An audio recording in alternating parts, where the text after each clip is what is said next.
दाबूया button रेफ्रिजरेटरचं, येणार वादळ परिवर्तनाचं, निलेश राणे यांच्या विक्रमी विजयाचं आणि आपल्या कोकणच्या स्वाभिमानचं। रत्नागिरी सिंधुदुर्ग लोकसभा मतदारसंघातील महाराष्ट्र स्वाभिमान पक्षाचे उमेदवार श्री निलेश नारायण राणे यांना रेफ्रिजरेटर चिन्हासमोरील बटन दाबून प्रचंड मतांनी विजयी करा।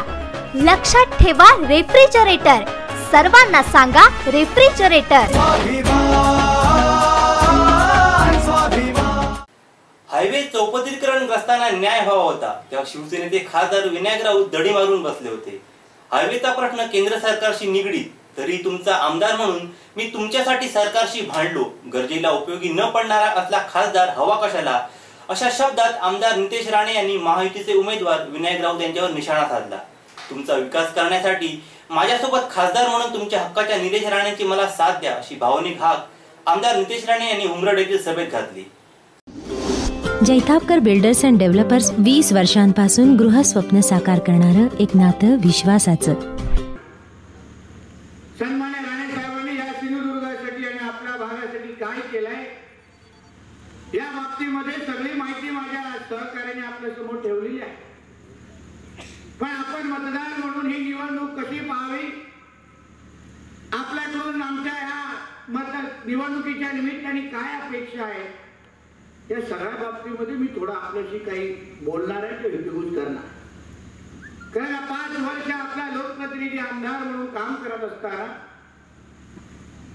माझी जी जबाबदारी होती ती पार पाडत असताना केंद्राचे जे काही विषय जे आम्ही नाईलाजाने हाताळले, खरं म्हटलं तर केंद्राचे मुद्दे सांभाळण्यासाठी, हाताळण्यासाठी ती सगळी जबाबदारी खरं म्हटलं तर खासदाराची असते। जिल्हा परिषद किंवा ग्रामपंचायतीमध्ये दाखले देण्याचं काम सरपंचाचं, जिल्हा परिषद आणि पंचायत समितीमध्ये छोटी कामं, पायवाटीची कामं करण्याचं काम ह्या 2 संस्थांचं, आमदार म्हणून आपल्या राज्य सरकारचे कुठलीही महत्वाची कामे असतील ते सगळी कामं पूर्ण करण्याचं काम हे आमदाराचं असतं।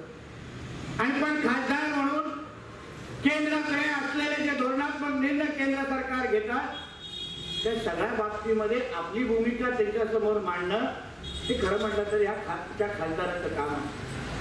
पण बांधवांना 5 वर्ष झाली, आपण सर्वजण खरंच मनाला प्रश्न विचारा की आपल्याला एक खासदार आहे असं कुठल्याही दिवशी आपल्याला कळलं का, की समजलं का? आपल्या या भागातला जो काही महत्वाचा प्रश्न किंबहुना एक मोठा जो बदल ह्या निमित्ताने या 5 वर्षामध्ये झालाय तो म्हणजे हा जो हायवेचा रस्ता जो आपण सगळेजण बघतो, आपल्या हायवे लगत असलेला आपलं गाव म्हणजे हा विभाग। या 5 वर्षामध्ये जेव्हा या हायवेचं भूमिपूजन होऊन या कामाची सुरुवात झाली, सर्वात महत्वाचा प्रश्न जे इकडच्या नागरिकांचा जो ग्रामस्थांचा होता ते हायवे करत असताना जो काही मोबदल्याचा विषय होता, जो काही बदल आपल्याला या सगळ्या बाबतीमध्ये हवा होता, त्या कुठल्याही प्रक्रियेमध्ये तुम्हाला विनायक राव दिसले होते का, हा प्रश्न खरं म्हणलं तर तुम्ही या निमित्ताने विचारला। हा जो काय रस्ता हायवेचा बांधताय हा कोण बांधताय? केंद्र सरकार बांधताय। नॅशनल हायवे अथॉरिटी, राष्ट्रीय महामार्गाचे जे काही लोक आहेत ते लोक हा पूर्ण रस्ता खरं म्हणलं तर बांधताय।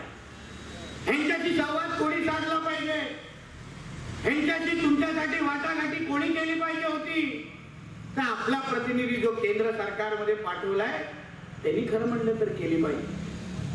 तो त्या केंद्र सरकारमध्ये आपला आवाज होता, त्यांनी केंद्र सरकार आणि त्या अधिकाऱ्यांची आपल्या बाजूने बोलायला पाहिजे होतं। जेव्हा जेव्हा इथे मोबदल्याचा प्रश्न आला, इकडच्या मोजणीचा प्रश्न आला, जेव्हा जेव्हा इकडच्या स्टॉल धारकांचा प्रश्न आला, तेव्हा तुम्हाला विनायक राऊत आणि आपला खासदार कुठेच आपल्याला दिसला नाही। कुठे शोधायला लागला आपल्याला, अरे बाबा आमचे प्रश्न सोडवण्यासाठी, जसं आज मतदान मागण्यासाठी तुम्ही फिरता तेव्हा शिवसेनेच्या कार्यकर्त्यांनी त्यांना आमच्या समोर का आणलं नाही, हा प्रश्न खरं म्हणलं तर ह्या निवडणुकीच्या निमित्ताने तुम्ही खरंच त्यांना विचारलं। इथे असंख्य लोक आहेत ज्यांना मोबदले कदाचित आज पण मिळाले नाही आहेत व्यवस्थित पद्धतीने। आपल्याला जेव्हा 4 पट काय 6 पटचा विषय चालू होता तेव्हा त्या केंद्रातले जे काही अधिकारी मंत्र्यांशी बोलण्याचं काम कोणी करायला पाहिजे होतं? अहो हल्लीच्या स्टॉल धारकांचा प्रश्न ह्या कॉन्ट्रॅक्टरशी बोलायचं होतं, तेव्हा तो खासदार आम्हा लोकांकडे आला नाही की चला मी तुम्हा लोकांना अधिकाऱ्यांकडे घेऊन जातो आणि तुम्हाला योग्य मोबदला मिळवून देतो. आला का होता आपल्या? मग तुम्ही हा प्रश्न खरं म्हणला तर ह्या निवडणुकीच्या निमित्ताने विचारला पाहिजे. हा महामार्ग बनवत असताना असंख्य लोकांच्या आयुष्यामध्ये त्याच्यामुळे बदल झालेले आहेत. तो मोबदल्याचा पैसा अगर योग्य पद्धतीने मिळाला नसता, आपण योग्य पद्धतीने एकत्र पद्धतीने अगर संघर्ष आणि आवाज उठवला नसता तर कित्येक लोकांचं आयुष्य बर्बाद झालं असतं. अशा पद्धतीची परिस्थिती आज निर्माण झाली असते. तेव्हा आमच्या समोर आले नाही, तेव्हा आमची बाजू घेतली नाही, तेव्हा आमच्यासाठी लढले नाही. मग आज तुम्हाला आम्ही मतदान नेमकं का करावं हा खरं म्हणजे प्रश्न तुम्ही मतदार म्हणून त्याला विचारलं पाहिजे. त्याला खरं म्हणत इथं प्रचार सभा घेण्यासाठी पण तुम्ही द्यायला नाही. अहो मोबदला अगर आमच्या मुलं आमच्या इकडच्या राहणाऱ्या ग्रामस्थांना योग्य मोबदला भेटला नसता तर काय झालं असतं? वर्षानुवर्ष असलेली जमीन अगर या हायवेच्या लोकांनी अगर घेऊन टाकली असती, काही मोल भावामध्ये घेतली असती. तुम्हाला माहिती आहे की असंख्य वेळे आपण प्रांत ऑफिस मध्ये गेलोय, कोणाला मोबदला भेटला नाही तेव्हा त्या प्रांतला कुठल्या भाषेमध्ये मी समजवलंय हे तुम्ही असंख्य लोकांनी त्याचा अनुभव निश्चित पद्धतीने घेतला. हल्लीच आमच्या नांदगावच्या सरपंच तिथे आला असतील, नांदगावच्या सरपंच या भागाचे सरपंच आले आमच्याकडे त्या भागात. त्या पुढे क्रॉसिंग पाहिजे होती, त्या ब्रिजची जरा साईज कमी जास्त करून पाहिजे होती. ते मला सांगितलं की नितेशजी ते नाही झालं तर इकडून ते तिकडे लोक जे क्रॉस करणारे जे लोक आहेत, आमची जे लहान मुलं जे शाळेला जातात ते जाण्यामध्ये अडचण होऊ शकते आणि कदाचित पुढे अपघात पण होऊ शकतात. आता ते सांगितलं कोणाला? आमदाराला सांगितलं. मी राज्य सरकारचा प्रतिनिधी आहे की विधिमंडळामध्ये बसतो, मी त्या केंद्र सरकार आणि लोकसभेमध्ये बसत नाही. माझं खरं म्हटलं तर माझी जबाबदारी नाही या नॅशनल अथॉरिटी लोकांची म्हणजे हायवेच्या लोकांशी बोलायला. पण तरी पण ती सगळी कामं 5 वर्ष आम्ही आमच्या माध्यमातून तुम्हा लोकांना करून देऊ. म्हणून मी तुम्हाला यांना विचारलं पाहिजे, तुम्ही यांना विचारलं काय बाबा आजच कशाला येता मग प्रचार करायला? माझ्या जेव्हा मोबदल्याचा प्रश्न होता, आमच्या जेव्हा बॉक्सवेलची उंची कमी करण्याचा प्रश्न होता तेव्हा कुठे होता तुमचा विनायक राऊत? तेव्हा कुठे होते तुमचे शिवसेने बीजेपीचे कार्यकर्ते? आणि आज जेव्हा मतदान हवं आहे तेव्हा घराघरामध्ये दारादारामध्ये ते भगवे पट्टे गाळ्यामध्ये फिरतायत आणि बोलताय धनुष्यबाणला मतदान करा. थोडी पण लाज वाटत नाही हो हे लोकांना? पण तुम्ही मतदार म्हणून जागरूक राहायला पाहिजे. अहो 5 वर्ष जो आपण संघर्ष केंद्र सरकार बरोबर केला, आपण जे प्रश्न हे लोकांना विचारले, अगर आपण सगळे जणांनी एकत्र पद्धतीने अगर संघर्ष केला नसता तर आज हा आपला मोबदला मिळाला नसता.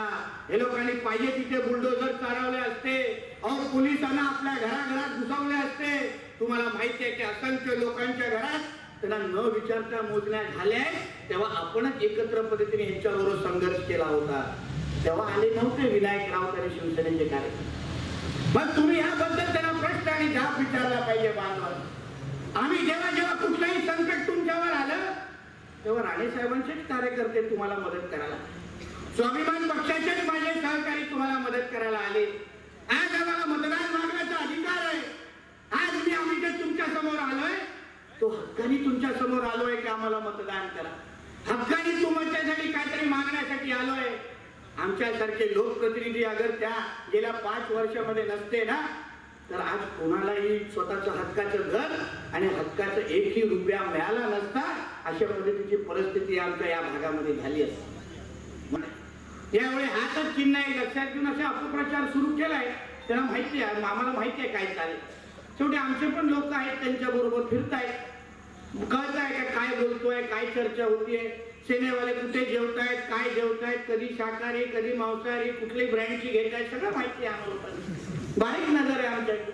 म्हणून जे जे काही चाचणी पण पडते ते आम्हाला सगळं कळत आहे. आता कदाचित हे माझं भाषण केल्यानंतर आजूबाजूच बघायला लागतील का हा त्याचा आहे तर तो माझा. पण तरी पण आमच्यासाठी ही निवडणूक महत्वाची. जे काय अपप्रचार करताय त्याच्यावर तुम्ही बळी पडू नका.